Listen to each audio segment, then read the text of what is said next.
Hey, what's up guys, it's ProCustis here. I'm doing my Evilswarm deck profile for the April 1st ban list. Ban list only got announced today and I just had the Evilswarm deck just sitting there. So I was like, you know, why not? I'm going to do a deck profile of my Evilswarms.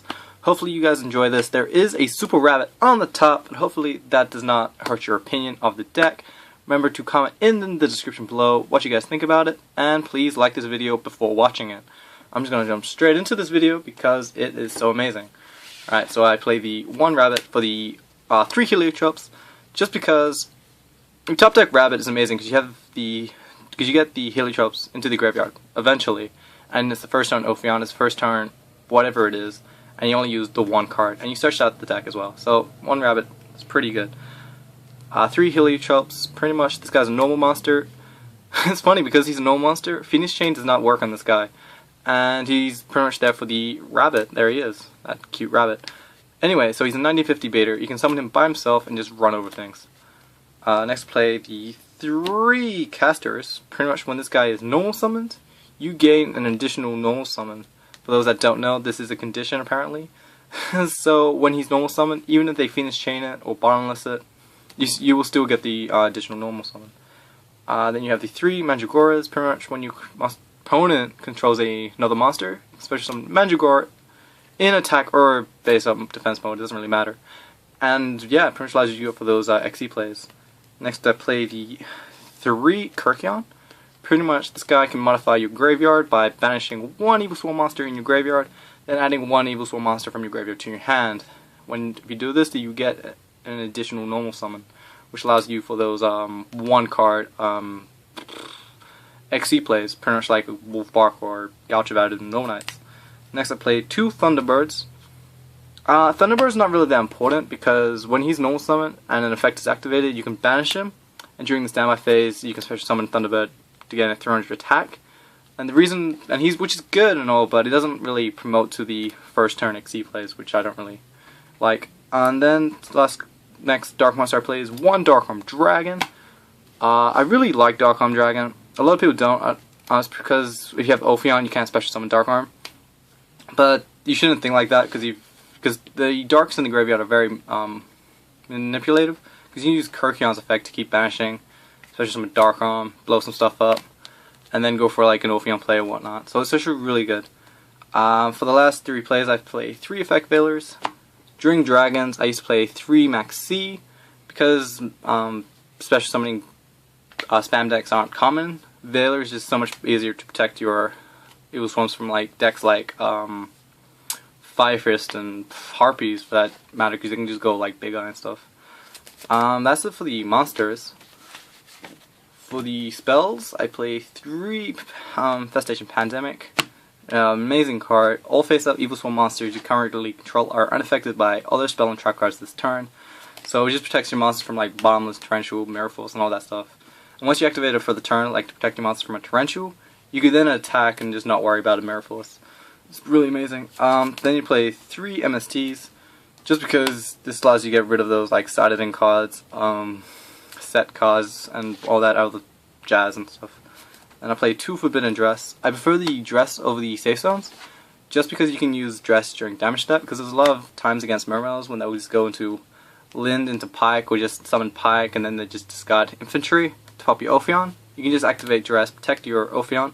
He goes to 1950 and your opponent can't get over that, so it's actually really nice because they can't special summon. Yeah, and then for everything else, play 1 Dark Hole, 1 Book of Moon, and that is it for these spell cards apparently. I do not know the card ratios to like how many cards I play, but it's pretty high, I will assume. 1 Infestation Infection for the traps. This is the first card I was searched with my Evilswarm Ophion. Just because if Ophion dies, you can just make another one, so it's like not that bad, and you just search out like Kyrkion and stuff, so it's really good. So every Evilswarm monster is a potential Kyrkion with this guy. I play main 1 EV, just because if Ophion dies, you can just activate this, tribute him off, and call spells or traps and just destroy them from your opponent. And it's pretty much like a Mind Crush, because you can just check what your opponent has in their hand and how to work around it. Just for the normal traps, play the 1 Warning, 1 Compulse, 1 Bottomless, 1 Torrential, I know a lot of people don't like playing Compulse, but I still like it. It's still one of my favorite cards. And Bottomless just to banish things. Torrentials just to like stop your opponent from overextending. 2 Miraflores. Miraflores is really nice because if your opponent like overextends, like not a lot of people play Miraflores these days. So if they try to attack you, you just go activate Miraflores, wipe out their entire field, and then you can just go next turn, just go off. Or try to go off anyway. Then play 3 Phoenix Chains, just because preventing your monsters, your opponent's monsters, having their effects activated and negated is the best thing ever. It's also why I play the triple effect failure. And yeah, I think that's it for the traps. Don't know if I missed out on anything. Hopefully I didn't. But if I did, just please just comment in the description below, and I'll just try to get back to you as soon as possible. Alright, so that's it for the traps. For the extra deck, I play 3 Evilswarm Ophions. The Evilswarm deck pretty much just prevents your opponent from special summoning level 5 or higher monsters. Which is pretty much useful against like Mermails, Giga Karakuri, and Heretic Rulers, like the Mythic Dragon Rulers, just because that's still a deck. And hopefully Chaos Dragons, someone should play Chaos Dragons. Anyway, so it's best to play 3 Evilswarm Ophions just to make sure that your deck does that, just stops your opponent from special summoning level 5 or higher monsters. Then I played 2 Bahamut's. Reasons why I played 2 is because if you lose 1, you still have the second one to take control of your opponent's monsters, because Bahamut and just its effect to take your opponent's monsters is just amazing. 1 Thanatos, it's quite nice against the 5-fist match. Yep, pretty much you can just detach 1 and this guy becomes unaffected by other monster effects this turn. And he's on 2350 with the Pandemic. This guy's actually pretty strong against the right deck. 1 Nightmare against the Mirror Match, but the Mirror Match just never happens anymore.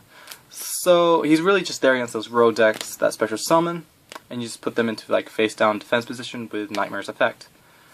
And then I play 1 Ouroboros. I never make him, but if I was versing like Exodia, I would. Uses his effect to target 1 card in my opponent's hand and just like discard it. And yeah, this is pretty good. And for the 2 cards that I do not own in the deck, even if for its archetype, is 2 Evilswarm's Exciton Knight. I played this last Saturday. I did pretty well, but I then gave like 2 wins away. Or not, I gave 1 win away and then 1 draw. And I just couldn't be bothered for like rest of it. Exciton Knight, pretty much, everybody knows what Exciton Knight does, so I won't explain it.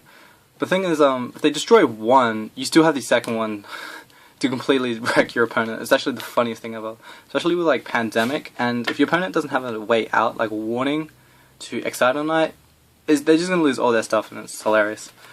So yeah, but unfortunately I do not own one, so I can actually have his pretty face. Then for the rest generic XDs, 1 Maestro, just against Mirror Match, and it protects itself. 1 Cowboy, because you do overextend in this deck a lot for like attacking directly, so you just make Cowboy, burn 800. It's amazing. 1 Crazy Box. I don't own Silent Honor Arc, sadly, because it's $50 and I just don't want to buy it. And yeah, if I did, I would own it, use it, but Crazy Box, I'm not too bothered by it, because I can just borrow Silent Honor, I can borrow Exciton, I can borrow Abyss Dweller, and there are skill drain decks in my area, so Crazy Box, hashtag YOLO. Because I play Effect, I play Synchros, 1 Catastor, 1 Miststorm. Miststorm is actually unexpected. You have 2 level 4s and then summon Veiler, make a level 9. Then the effect activates and you just return up to 3 cards to your opponent's hand, which is actually just so amazing. And Catastor is just to get her over random cards. But if I did actually have like the Abyss Dweller or Silent Honor, I would probably cut Crazy Box and Miststorm. Miststorm is actually just there for really fun, because the plays actually do go off, and it does actually work. They do actually work, sorry, my apologies. Hopefully you guys enjoy this deck profile. Remember to click the like button because I'm such an amazing speaker. Subscribe to my channel because I do such amazing content. And if I missed out on anything, please comment that in the description below because I don't even know what I'm going on about. Thanks for watching. This is Pro Custard signing out.